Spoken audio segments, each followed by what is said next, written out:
so in my life. My name is Onimisi Otaru. I'm here to testify to God's goodness over my life and upon my family. Start with, I got married about almost 4 years ago, against all odds. And since then, it's been blissful adventure here and there. But it got to a time where believing God for the fruit of the womb. After we lost our first baby, after 4 months, we lost our first baby, and we're trusting God for the fruit of the womb. I'd always loved children, and in fact, it was like one of the motivations to get married. Then I got married in 2012, and a couple of months, I got pregnant, and I was excited. Then 4 months down the pregnancy, I lost it. It was very, very devastating. I just held on to God, held on to His promises. My husband was very consoling. He even told me, "You see no more than 10 sons," and I was like, "Okay, yeah." I was still inconsolable deep down, but I just knew that it was well with God. It was well, and then the long wait started. And for almost 2 years, we were waiting. And it was a recurrent scenario every month. I don't know, every month, when my wife sees her time, and I'll have to console her. She'll be crying, weeping. I'll comfort her and console her and tell her that she should not worry. God will do it. In fact, at a point, we almost settled for IVF. We lost our first baby due to fibroid occurrence, and she had a major procedure to remove the fibroids, and since then it's been challenging giving birth. So I remember at one point seeing Mommy D, talking to Mommy D about it, that look, this is the situation with my wife. Mommy D said, thank God she can still give birth.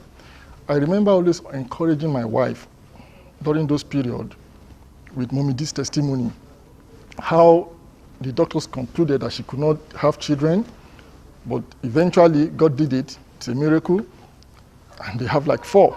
Anytime we're called upon to give seed, to sow seed towards anything, we usually stand up to do that at every point in time. There's this particular time that seeds were called. There was a call for seeds to be sown towards the children's church. Then we were at this day dome, and we stepped out in faith, and we sowed that seed. At other times, we visited family friends that had children, visited them and sowed seed in their lives, and connected to the fact that the miracle that they have, the blessing of the seed of the fruit of the womb that they enjoy, we tap into that. Shortly after the latter, sowing seed into the life of family friends, within the space of 6 weeks or thereabout, my wife conceived. The waiting was long.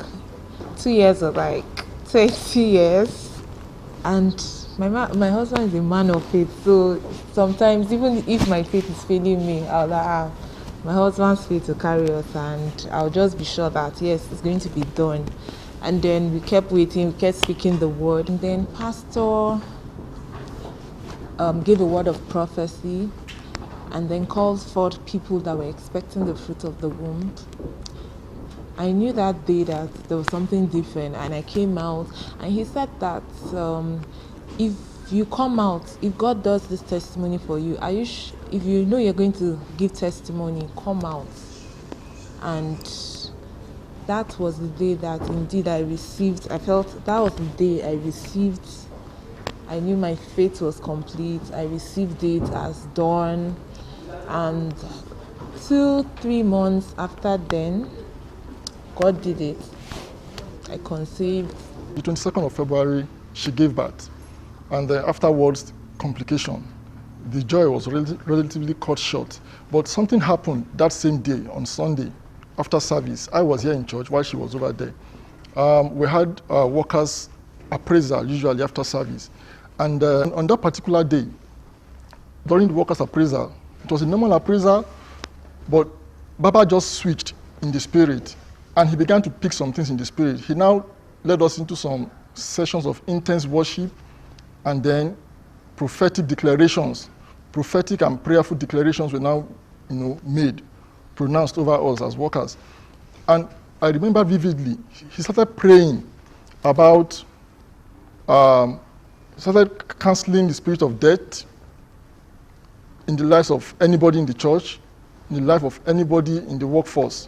We prayed against the spirit of death. He said, nobody in Koza will die this year.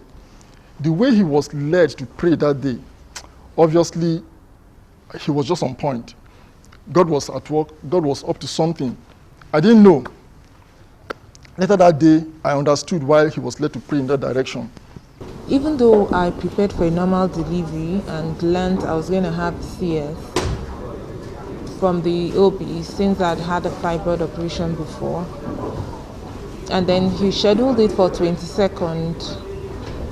So on going there, on getting to the hospital, I was strong all through, thanks to God. On getting there on the 22nd, I was taking the normal process, and an epidural was given, and then they were whispering though, and then I was wondering what are they whispering about and all that. And then was later I found out that during the surgery there was complication. My blood wasn't clotting according to them, but I didn't know that then, but I just knew it was well. I just knew this is not too much for God to do. I just knew it was like, God was just going to favor me all the way. When I got the news that they had to rush her back into the intensive care unit, and they had to operate on her again to open her up because she was losing blood. They tried to stabilize her. They tried to give her blood, platelets, about 8 pints of blood. It didn't work, and she was already bleeding internally.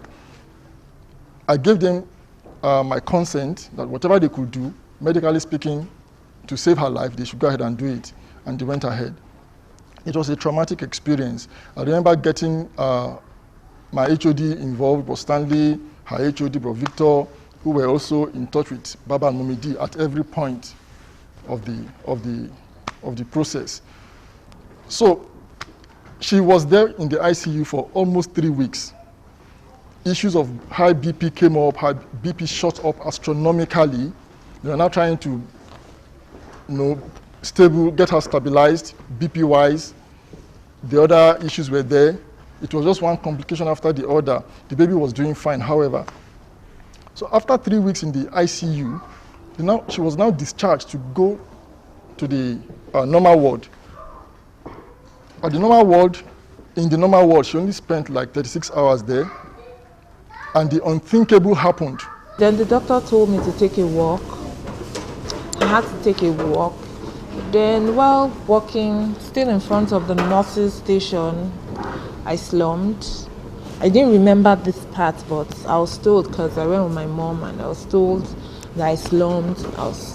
They were trying to revive me, and they couldn't revive me on the spot, CPR, and they had to take me to their special unit, that I had a cardiac arrest. I just got the news that she slumped, and in my own ward, died. In my own ward, because that's actually what happened. That's what the devil planned to do. And she was rushed back into the ICU again. We understood that it was cardiac arrest. According to them, actually, complete cardiac arrest. I understood what the devil was up to. Called my leaders, my HODs, got Baba involved and Momidi. They kept praying and holding us in prayers all the way. I remember meeting Momidi shortly afterwards when they came back from their trip, and we were talking. I was briefing her, giving her details of all that transpired. One thing she told me that rang a bell was that no matter what happened, she's not going to die. She will not die. She traveled by herself. She's going to come back safe and sound. And I held on to that word and all the pronouncements. At some point, I was telling my wife that, look, we have seeds in the ground. We have our pastors who are speaking over us every now and then. So nothing is going to happen. At the end of the day, it's going to end up in praise. And exactly that is what happened. About a week after her being revived from the complete cardiac arrest, we were advised medically that she has to do another procedure. They have to carry out another procedure on her, a heart surgery. They call it a preventive heart surgery. Wow, that was a difficult one. And they needed my consent. I couldn't give them my consent for almost 2 days because I had to think about it, pray about it, research into it, try to get my pastors involved and all that and know what they think. In about 48 hours, I said they should go ahead. Thank God the procedure went well. The heart surgery was very successful. And 48 hours afterwards, she was discharged. It's a miracle that she's alive. The baby is alive. Thank God today I'm a mother. I see my baby and I'm happy. And I know indeed God's word is working and through. All we need to do is hold on to the word and believe. I thank God that I'm alive. I feel I've been given another opportunity to live, another opportunity of life. Having a complete cardiac arrest is like dying and having to be revived again.